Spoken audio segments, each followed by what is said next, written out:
On this particular tour, we were graced with the presence of Anicia Batiste, founder and head of the newly formed Democratic Republican Party and friends, other local visitors, and a few from the UK.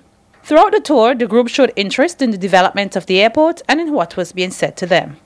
It was also an excited one, as persons sought clarifications and confirmations in some instances, and also expressed satisfaction with what is happening at the site. Our first stop on the tour was in a strategic area where our guests were able to get a good view of the airside or the front of the terminal building. We call this the airside because when you're coming in over the ocean and you're going to land, this is what you see first. So this is the front of the building. We have 3 floors. So we have the very ground floor. If you're in America, you will not call that the first floor, you call that the ground floor. But here we refer to the ground floor as the first floor. So we got 3 floors. So we have the ground floor there, the second floor, which you will see a lot better when we get behind it. And then the very top, we have a mezzanine floor. Okay. On this side of the building, we have our domestic terminal. By domestic, all the traffic going to the Grenadines and coming from the Grenadines would utilize this side of the building. Everything else from Liat going up will use the international terminal, which is all of that rest of the building going that way. Okay, so these are your boarding gates that you're looking at here, and areas for conveyor belts where your luggage would come out to go to the plane. Okay, so that's all on the ground floor.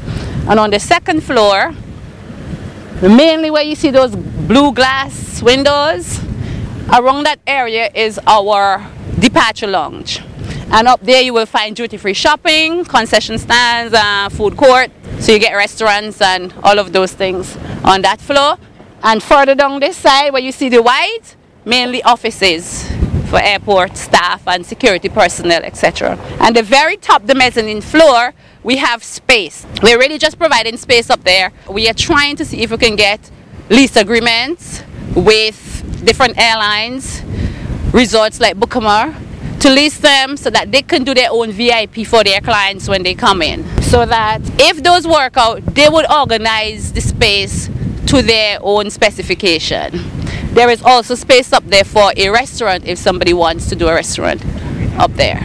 From here, it was into the first kilometer of the site where they were given a brief history of where we came from to where we are today with the airport's construction. But in 2008, August, when we started, this is where we started first, in the first kilometer. Because 65% of the earthworks that we had to do was in this area. And more than 4 years later, we are still in this area. Why? If you remember, we had 2 mountains over there. Fort Hill on this side and Makani Hill on this side. There was never a gap between there. It was all mountains. So in addition to removing topsoil, removing trees and shrubs and filling back up with good soil, we had to get rid of the mountains over there. So now basically we have some rocks. The mountains are virtually gone. And we have all of this space in the middle. We are still trying to remove a bit more of the rock face in front here, so we get all the space that we need. Okay, so you see work is still going on. And basically the work that is going on in this side is excavation of rocks. But we are at runway level. Right here. Also in the second kilometer. So we are at runway level. So we're basically concentrating on out there to remove the rock face there. And when all of that is done, we will start on a road that is supposed to be going across the perimeter of the runway behind there, connecting you to Warraku, bring you up to Mount Pleasant, connecting you to this road that we are developing here, and it will drop you back to where the old bridge used to be around there. If you follow the green patch straight across, if you walk it, you're going to end up in the ocean. And it is that area that we have to do the land reclamation. We have our city fence designs and everything ready to go, but the stones we need for that are still standing there on that petroglyph hill. The petroglyphs are still there, and until we safely relocate the petroglyphs, we are not really bringing down the rocks. So as soon as we do that, those stones will come down and we will start the city fence work. That has to be done soon, because we really don't have time to play with. We also looked at some of the other developments on the project. If you can remember, we have done a lot of work here. If you remember how the old highway ran, the road used to come across here and hook up back down there to Miss. Right? Within a matter of a week, the guys working on this had that road down. Right? That was gone completely. And we have since removed a lot of access roads that we have created and have to create new ones. Like every year you got to find a new road so people could continue to go to their homes and the work can continue without disruption. So that's what we have been doing. A little bit more of this hill will come down so that you get a clear view from the runway straight across to the terminal building. So a bit more of this hill will come down. In that space that we have clear there, we have that area earmarked for the construction of a cargo terminal. Now, if you have some money and you're interested in entrepreneurship, we are open to investors for the cargo terminal. So somebody could build it and run the place, you know, and just run with it, right? And adjacent to the cargo terminal, Sol is going to be constructing or putting down their fuel farm. So there will be a fuel farm on the project. Now, our drainage, I know some people are complaining, oh, they don't see the drainage and we ain't have proper drainage, but they can't see it because we construct the drainage so long. If you look over there and you see the greenest patch over there, it looks like a ditch is there, right? We have box culverts stretching from there all the way down and from there all the way up to the inlet up there. But that's already compacted, sealed up and covered, so you won't be able to see that one. We are currently constructing one in this area that will go from here all the way down, make the corner and go down to the sea. And then we have to deal with the spanning of the Yambu River, which will be dealt with later this year. You know, everything takes money.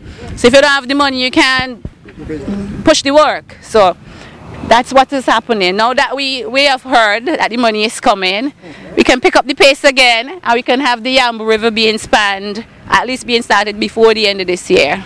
Okay?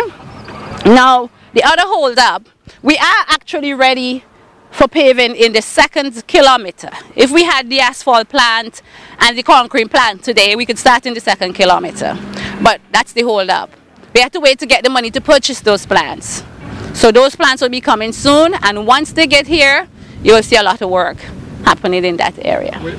Just in case you're wondering, it was not a one-way conversation, as persons had questions of their own. Concerns raised with respect to the readiness or the fitness of the site and where we are here to deal with the wind challenges. What do you have to say? We hear the concerns every day. I tell people there really isn't a need to be concerned about it because we are doing what needs to be done to ensure that the airport is safe for everybody who's going to fly in here. What has happened, even before we started work on the airport, the wind stations were set up, and basically it's to monitor the wind at Argyle. Now every airport has crosswinds, some stronger than others. So we have crosswinds, but how strong are they, and are they strong enough to impact small aircraft? We know they want to impact the larger ones, so the problem now is with the small aircraft. What we are doing is gathering the wind data to tell us whether the crosswind out here is strong enough to impact small aircraft. We have 3 stations, one on the northern end of the site, one over at our office, which is a full weather station. It doesn't just measure the wind, it's a full weather station, and we have a wind station over on this side, on the southern end. And the wind data is being collected daily and being analyzed. So far, it is not showing that we would need to build a crosswind runway for smaller planes. But we have to wait until it's finished, fully finished, to make that determination. Once that is made, if we have to put in a crosswind runway, it will go in because it has been budgeted for and planned. So it will go in. If we don't need it, then better for us, less money to spend. We don't need it. We've been hearing that they're going to finish in 2014. Are we still there? We ain't there yet, but we get in there, right? That's the plan. And if you don't have an objective, there's nothing to work to, right? So that's what we're working to, 2014. Now, originally when we pushed the date back, we were looking to have operations in July of 2014. That's not going to happen Because if you notice, we don't have the asphalt and the concrete plants yet, and those will take us down a few months. So rather than operations in July, we're looking to have the work finished in July and have operations later that year. So hopefully by Christmas, we'll be able to fly people in, hopefully. That's the plan. Keep your fingers crossed. I mean, many things could happen to upset the plan, but that is the plan we're working with. In the meantime, work on the construction of the Argyle International Airport continues on both sides of the site. Some of these works include the excavation of rocks at Makani Yami Hill and a small area just below Johnson Hill, as well as the compaction of part of the runway in the first kilometer. The excavation of soil on the Catholic Church Hill is also ongoing, with more than half of that hill already down. Work on the drainage system in the second kilometer is ongoing, as well as work on a small drain to the back of the terminal building. Work on the parking lot is also ongoing, and the stone crushing plant continues to crush unabated. At the same time, work continues on the terminal building, which is just over 80% complete. Currently, a lot of work is concentrated on the larger parts of the flow of the terminal building, which include the departure and immigration areas and arrival, which are receiving their final pavement in preparation for tiling. This, while other smaller areas have already been tiled. Alongside this, workers at the terminal building have started work on the ground areas outside the departure, emergency access road, arrival, and domestic terminal areas. If you would like to find out more about the Argyle International Airport, the invitation is yours to visit us tomorrow, July 5th, under the General Post Office in Kingstown, where the ILDC's Communications Unit will continue to reach out to the public. Good night.